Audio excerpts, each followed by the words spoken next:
कार्यक्रम में एक विशेष मेहमान हमारे साथ हैं, उत्तर प्रदेश के पूर्व मुख्यमंत्री और एक समय में अयोध्या आंदोलन के नायक रहे कल्याण सिंह जी। कल्याण सिंह जी, इस कार्यक्रम में आपका बहुत बहुत स्वागत है। कल्याण सिंह जी, मैं आपके परिचय को लेकर थोड़ा दुविधा में था। यूँ तो पूरा देश आपका परिचय जानता है, लेकिन मैं सोच रहा था कि क्या कहूँ, भारतीय जनता पार्टी के वरिष्ठ नेता कहूँ, या उसमें कभी तकनीकी दिक्कत है कि तकनीकी तौर पर अभी आपने भारतीय जनता पार्टी की सदस्यता नहीं ली।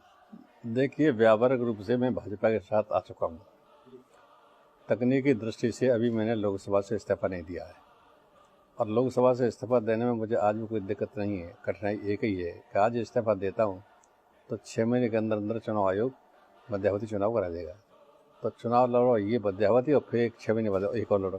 तो मैं 2 चुनाव नहीं लड़ना चाहता। और पार्टी के वरिष्ठ नेताओं से मैंने राय ली थी, उनका भी कहना था कि नहीं, जब 6, 7, 8 महीने रह जाएँ इस्तीफा दे दीजिएगा, तब तक कोई बात नहीं है। और व्यावहारिक रूप से हर क्रिया में, हर कलाप में, और एक प्रकार से लोगों के निर्णयों में भी मेरी हिस्सेदारी तो शुरू हो ही गई है। जब जगह जगह मैं लोगों से बात भी कर रहा हूँ, यहाँ कार्यकर्ताओं से मिलता हूँ, तो अलग कुछ नहीं है। अब ओपन है, सब चीज़ें हैं, कहीं दुविधा नहीं, दुविधा केवल तकनीक की हुई जी। हाँ।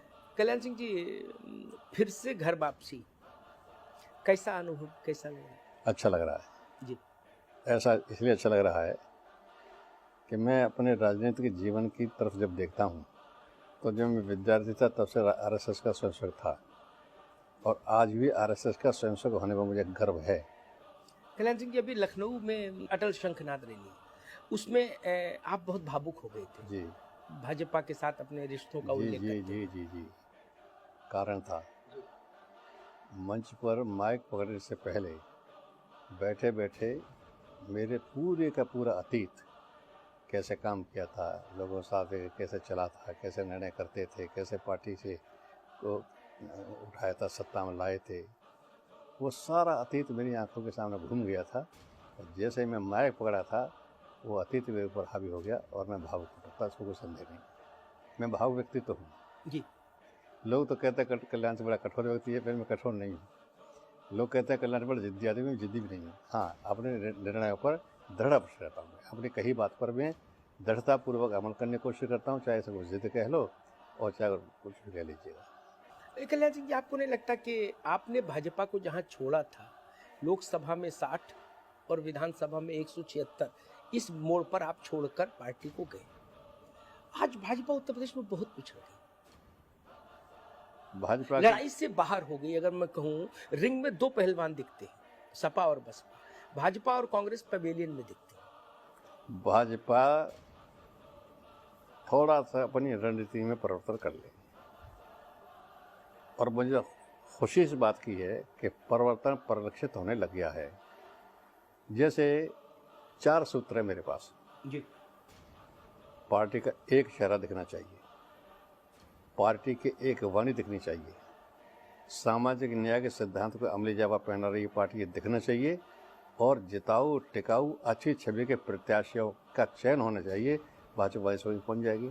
मेरा अपना कहना ये है, इलेक्शन की दृष्टि से मेरा अनुभव ये है कि अगर 100 अंक चाहिए जीतने के लिए, तो उनमें 75 अंक तो केवल प्रत्याशी के होते हैं। बाकी 25 अंक जो हैं, उसमें घोड़ा गाड़ी, नेता अभिनेता, नचकैया, गवैया, भाषण, रैली, रेला, सभाएं, ये 25 अंकों के से बढ़ जाती है। अगर हमने प्रत्याशी छांट दिया केवल 50 अंकों वाला, तो 25 के 25 भी जोड़ दिए जाएं तो अभी जीतेगा नहीं वो। जब उस 25% में केवल हमारा हिस्सा नहीं है, सब पार्टियों का घोड़े दौड़ेंगे, कार्य दौड़ेंगी, नेता जाएंगे, अभिनेता जाएंगे, कलाकार भी जाएंगे, तो उस 25 में सब साझेदार हैं। इसलिए पहली तो बात भाजपा को, इस बात को मैं जोर देकर कह रहा हूँ कि ये कैंडिडेट ओरिएंटेड होता है इलेक्शन। अपना अनुभव बताता हूँ कि 100 में से 75 अंक केवल प्रत्याशी की पर्सनैलिटी कैसी है, उसकी छवि कैसी है, उसकी स्वीकार्यता कैसी है, जनता में उसकी लोकप्रियता कैसी है, और कार्यकर्ता में वो कितना स्वीकार्य है, ये सब चीज़ें छांट ली जाए। और कोई मुश्किल काम नहीं है, यही काम हमने किया था। तब न मुसलमानों के विरोध के बावजूद भी हम 1991 में 222 सीटें जिता के लाए थे। 1998 में हम 85 में से 60 सीटें जिता के लाए थे। वो मिथक मैंने झूठा साबित कर दिया था। लोग जो सोचते हैं कि मुसलमानों के बिना सत्ता नहीं हासिल की जा सकती, 1991 में क्या था, कुछ कहने वाले कह सकते हैं 1991 में अयोध्या आंदोलन चरम पर था। हाँ, अयोध्या का प्रकरण था, मान लिया मैंने, 1998 में किया था। मैंने सामाजिक न्याय के सिद्धांत को अमली जामा पहनाया, दृढ़ता के साथ पहनाया, जैसे लोग जिद कहते हैं। नाई, धोबी, कुमार, खटीक, केवट, विंध्य, निषाद, राजभर, जाट, गुजर, सैनी, लोधी, यादव, आपके नाई हो गए, वाल्मीकि, इन सबको टिकट दिए और जीत कर आ गए तो उनको सत्ता में हिस्सेदारी दे दी। 2 उदाहरण मुझे याद है इस तरह से। हमने वाल्मीकि हमारा कोई जीत के नहीं आ पाया था, टिकट तो दिए थे, तो फिर हमने मेरठ के रामचंद्र वाल्मीकि को विधान परिषद में भेजा, स्टेट मिनिस्टर बना दिया। नाई हमने गोरखपुर में दिया था, अच्छा कार्य करता था, नहीं जीत सका, तो मथुरा के प्रोफेसर रामप्रसाद कमल नाई है हमसे, उनको विधान परिषद भेजा, उठा के मिनिस्टर बना दिया हमने। तो ये जो सामाजिक न्याय का सिद्धांत है, मैं इसको जातिवादी की संज्ञा नहीं देता। आज अग्निहोत्री जी समाज के प्रत्येक वर्ग में एक लग जगी है, एक भूख जगी है, सत्ता में, व्यवस्था में, विकास में, राजनीति में और संगठन में हिस्सेदारी पाने की, हिस्सेदारी देखने वाली हिस्सेदारी चाहिए, जिसका नाम 1-2 शब्दों कहता हूँ, सामाजिक न्याय। और अभी भी बीजेपी को सामाजिक न्याय के सिद्धांत को अमली जामा पहना ही होगा। और मेरा बड़ा आग्रह होगा, विनम्र प्रार्थना होगी अपनी लीडरशिप से कि भाई जिस सिद्धांत को लेकर के हम टेस्ट कर चुके हैं और सफलता हमको मिल चुकी है, तो उस हमारे टेस्टेड फार्मूला को हम क्यों नहीं अपनाना चाहते हैं। ऐसे ही मैंने आग्रह कर रहा हूँ कि एक चेहरा चाहिए, एक वाणी चाहिए, सामाजिक न्याय चाहिए, जिताऊ और टिकाऊ और अच्छी छवि के प्रत्याशी चाहिए। ये तो किया था हमने, और कैसे ये 2 बातें तो मेरी समझ में आ गई। इन पर पार्टी चलो अमल कर भी सकती है, जिताऊ टिकाऊ उम्मीदवार भी छांट ले और सामाजिक न्याय की दिशा में भी काम करे। लेकिन एक शर्त आपकी बड़ी कठिन है पार्टी के लिए, एक चेहरा। मेरा कहना है, सारी रात तो वही है एक चेहरे पर कल्याण सिंह। मेरा कहना यह है कि इसमें 2 मत नहीं है कि भारतीय जनता पार्टी में एक से एक सुयोग्य और कुशल राजनेता है, मौजूद हैं, लेकिन कुल मिलाकर के स्वयं नेतृत्व को निर्णय करना पड़ेगा कि पब्लिक के सामने हमारा एक चेहरा दिखाई देना चाहिए। एक इश्यू पे एक कुछ बोल रहा है, दूसरा कुछ बोल रहा है, तो उससे भ्रम पैदा होता है। और मैं ये समझता हूँ कि भारतीय जनता पार्टी में बहुत ही बुद्धिमान स्तर के नेता है, उस सब चीज़ों को सबने एहसास किया है, और मैं तो ये देख रहा हूँ परिवर्तन आ रहा है। एक चेहरे वाली बात है और एक वाणी वाली बात भी है, आ रहा है परिवर्तन धीरे धीरे। अब चीज़ आ गई तो बीच में ठीक हो जाएगी, मेरा बड़ा विश्वास है ठीक होगी। जैसे आपने कहा ना कि 75% तो प्रत्याशी पर निर्भर करता है, वैसे मुझे लगता है कि जनता जो है ना, एक समय में एक ही चेहरे में अब चीज़ों को आइडेंटिफाई करती है। एक दौर था जब उत्तर प्रदेश में कल्याण सिंह का चेहरा था, नेता सब थे लेकिन चेहरा कल्याण सिंह का था। जनता ने उस पर अपना मत दिया। केंद्र में भी नेता बहुत थे, चेहरा अटल जी का ही था। अटल जी का चेहरा था। नेता तो कई हजार है, कार्यकर्ता लाखों में है, और सबको श्रेय, सबकी मेहनत, लेकिन फिर भी बारात है तो दूल्हा चाहिए ना। लेकिन यहाँ तो दूल्हे पर ही रार है। रार तो वहाँ नहीं होती, यहाँ दूल्हे नहीं होते। हमारे बहुत लोग ऐसे हैं कि सब क्षमता, योग्यता, कुशलता ये दूल्हा बनने की है। इससे उन लोगों को लगता होगा भाई एक चेहरा नहीं है, पर मेरा विश्वास है कि एक चेहरा है, अभी भी है। अब किसी का नाम लेने से कोई फायदा नहीं। लेकिन अगर जनता के बीच में ये संदेश जाए कल्याण सिंह जी कि अपने अपने गले में बरमाला डालने की ही होड़ हो गई यहाँ, तो जनता को लगता है कि जो मेरी पसंद है उस पर बोल नहीं रहे, और हर आदमी हाथ में जयमाला लिए कि मेरे गले में डालो, तो भी छवि ठीक नहीं बनती। अग्निहोत्री जी, मैं बहुत व्याख्या नहीं करूँगा इस विषय की। मैं एक सिद्धांत को मानता हूँ और उस सिद्धांत ने काम किया है। जब मैं बीजेपी की तरफ बढ़ा तब मुझसे कई लोगों ने सवाल किया कि ये श्रेय किसको जाता है। शायद उनके दिमाग में किसी नेता का नाम रहा होगा कि उस नेता की वजह से आप आ गए। तो मैंने कहा देखो, सारा श्रेय जाता है वक्त को। वक्त बड़ा बलवान होता है। वक्त ने समझा दिया कि कल्याण सिंह अलग रहोगे तब भी मिट जाओगे, भाजपा के नेता को समझा दिया कि अलग रख करके पार्टी घाटे में जाएगी। तो सबसे बड़ा फैक्टर है वक्त का। आज भी वही सिद्धांत मानता हूँ, वक्त सबको समझा दे रहा धीरे धीरे करके। और आप देखिएगा कि वो जो चीज़ें दुविधा में फंसी हुई हैं सब क्लियर हो जाएंगी, और जल्दी क्लियर हो जाएंगी, कोई दिक्कत नहीं पड़ी जा करके। चेहरा तो एक बनी चुका है उत्तर प्रदेश में, केंद्र में। तो कौन सा चेहरा? देखिए, तकनीक का कोई कारण होता है तो अलग है। इस समय श्री नरेंद्र मोदी देश की जनता की आवाज़ बन चुके हैं, नौजवानों की आवाज़ बन चुके हैं, किसानों की आवाज़ बन चुके हैं, उद्योगपतियों की आवाज़ बन चुके हैं, सुशासन देने की कला उनमें है, विकास पुरुष के नाम से वो जाने जाते हैं। और जगह जगह से जो मोदी का दर्शन भी नहीं किया होगा वो कहता है मोदी लाओ, मोदी लाओ। अब ये सही है कि आम जनता स्वीकार कर रही है। वो कहते हैं कि खलक की आवाज़ खुदा की आवाज़ हो जाती है, तो आज वैसी आवाज़ बनती जा रही है। हाँ, अब वो कब घोषित होंगे ये अधिकार भारतीय जनता पार्टी के संसदीय बोर्ड को है, वो तय करेगा, फिर एनडीए बैठ के तय करेगा। और ऐसा होता है तो इसमें से कुछ सुखद परिणाम सामने आएंगे। एनडीए में आपका जो सबसे बड़ा सहयोगी दल है, जिसके 20 सांसद हैं लोकसभा में, जनता दल यूनाइटेड, उसको इस नाम पर तीखी आपत्ति है नरेंद्र मोदी के नाम पर? होनी नहीं चाहिए। नरेंद्र मोदी के नाम पर आपत्ति करने का कोई विशेष तर्क संगत कारण तो लगता नहीं है, लेकिन चूंकि उनकी पार्टी है, उनका अपना मत व्यक्त करने का पूरा अधिकार है जनता दल यू को या माननीय नीतीश जी को भी। हो सकता है कि शायद जो टाइम फैक्टर है ये उनको भी समझा लेगा, नहीं वक्त की ज़रूरत है सर। आपके एक बहुत वैचारिक तौर पर आपके बहुत मतलब परिवार के हिस्से शिवसेना हिंदुत्व के मुद्दे पर, उनके अध्यक्ष भी कह रहे हैं कि बाला साहब के समय में तो ये रेस में ही नहीं थे नरेंद्र मोदी, इसलिए बाला साहब की चॉइस तो सुषमा स्वराज जी थी। अभी नरेंद्र मोदी रेस में कैसे आ गए? मैंने उतना ही कहना है कि चाहे एनडीए के घटक दल हैं, इन सब के साथ विचार विमर्श करके ही नाम तय होगा ना। उससे पहले भारतीय जनता पार्टी के घर में भी बैठ करके एक मत एक राय बनाने के लिए विचार मंथन करना चाहिए, जो शुरू हो भी गया होगा। और कोई ज़रूरी नहीं है कि कल तक कोई बात कही जाती थी तो आज वही दोहराई जाएगी या कल आने वाले दिन वही दोहराई जाएगी। मेरा विश्वास ये है, मेरे जीवन भर का अनुभव है कि टाइम फैक्टर बहुत चीज़ों को सुधारता है, टाइम फैक्टर बहुत चीज़ों को चेंज करता है। और आप देखेंगे यही टाइम फैक्टर अतीत में जो चीज़ होती रही थी, शायद वर्तमान में भविष्य में यही टाइम फैक्टर इम्प्रूवमेंट लाएगा।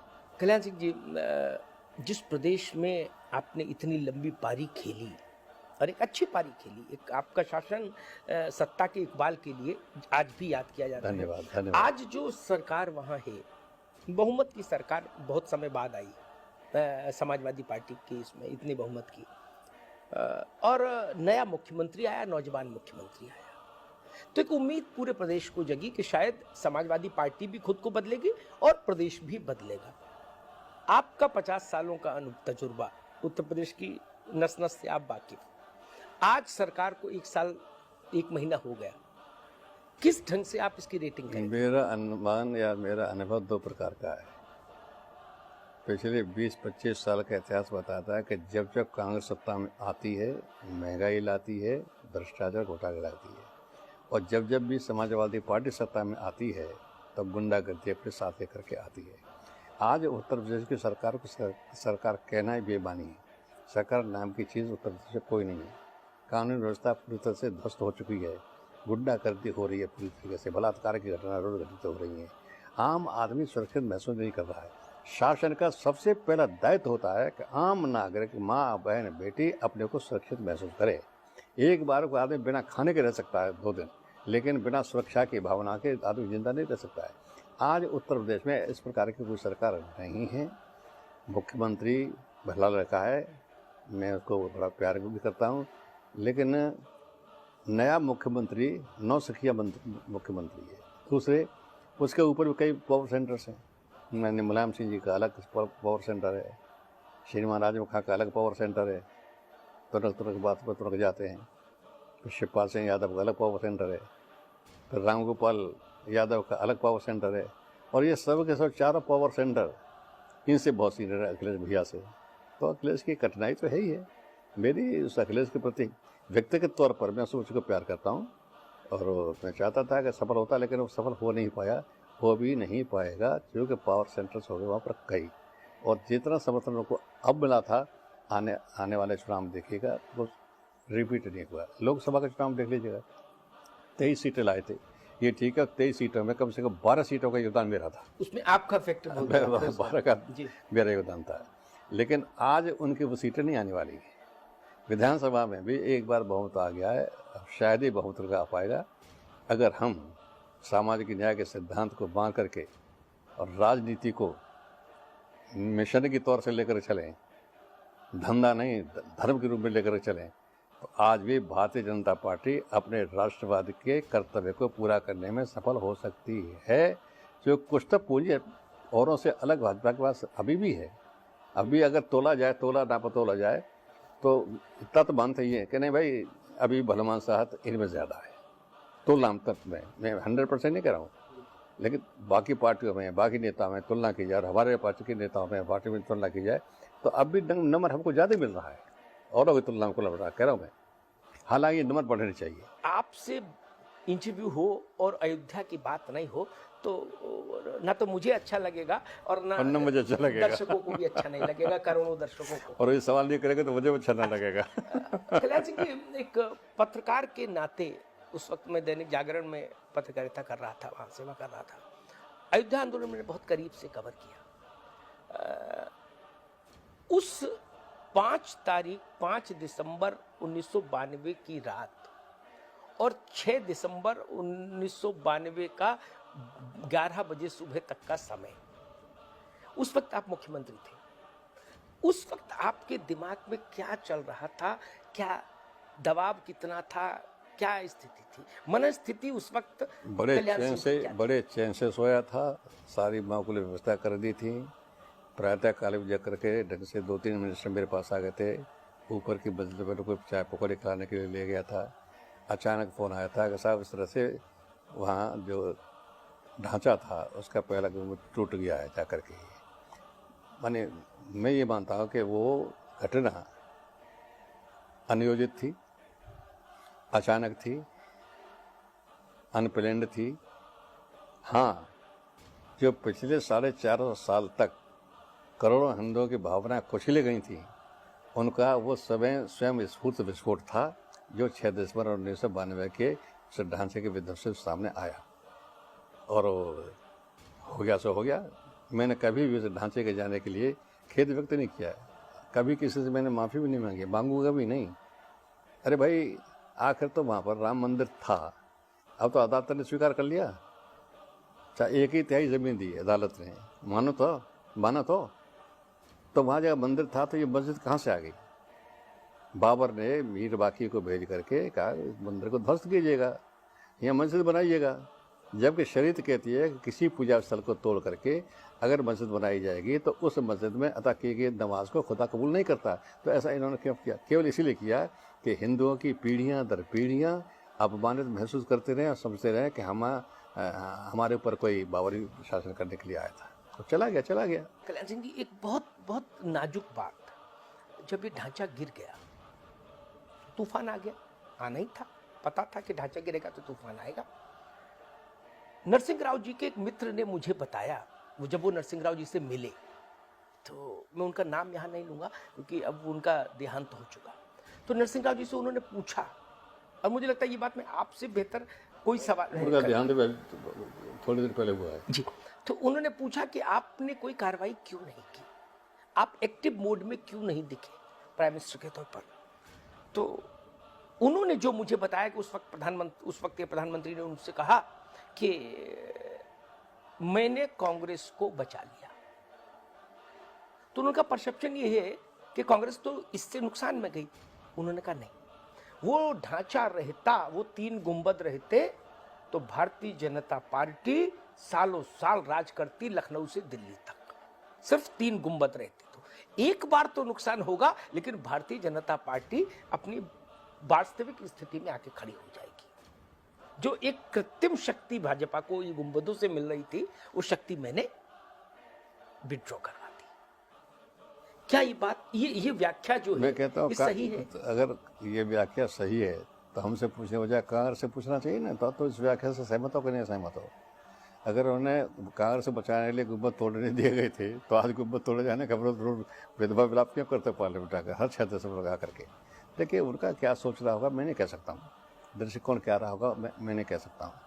और स्थितियाँ ऐसी पैदा हो गई थी तो उस समय न मैं कुछ कर सकता था, न दर्शक कुछ कर सकते थे। जब ज्वार उठता है, 4-5 लाख लोग थे, जब ज्वार उठता है तो कई चीज़ें बेकाबू हो जाती है। और मैंने कहा ना, that was an unplanned, unthought incidents, demolition of that distributed structure, और वो हजारों साल से करोड़ों हिंदुओं की कुशली भावना का स्वतः स्फूर्त विस्फोट था। उसे क्यों नहीं स्वीकार करती है दुनिया से जाकर के, उसके पीछे पड़े। और अब तो मैं हाई कोर्ट के उस जजमेंट से मैं सहमत नहीं हूँ, लेकिन फिर भी कम से कम इतना तय कर दिया हाई कोर्ट ने, कहा राम जन्मभूमि भी है यहाँ, इतना ही काफी हो गया। नहीं हिस्सा क्यों दे देता कोर्ट, हाई कोर्ट? हालांकि उस फैसले से सहमत नहीं है, कोर्ट में किसी डिवीजन नहीं मांगा था, और सुप्रीम कोर्ट में ये केस चल रहा है, जो होगा देखेगी। कल्याण सिंह जी, लेकिन उस एक घटना ने आपको दोनों तरह से शिखर पे पहुंचाया। आप आलोचनाओं के शिखर पर भी हो गए और समर्थन भी आपको बहुत मिला। एक ऐसी घटना जिसने आपको मतलब सब देश के सबसे ज्यादा आलोचना की जाने वाले व्यक्ति के तौर पर भी स्थापित कर दिया और एक व्यापक समर्थन वाले नेता के तौर पर भी स्थापित कर दिया।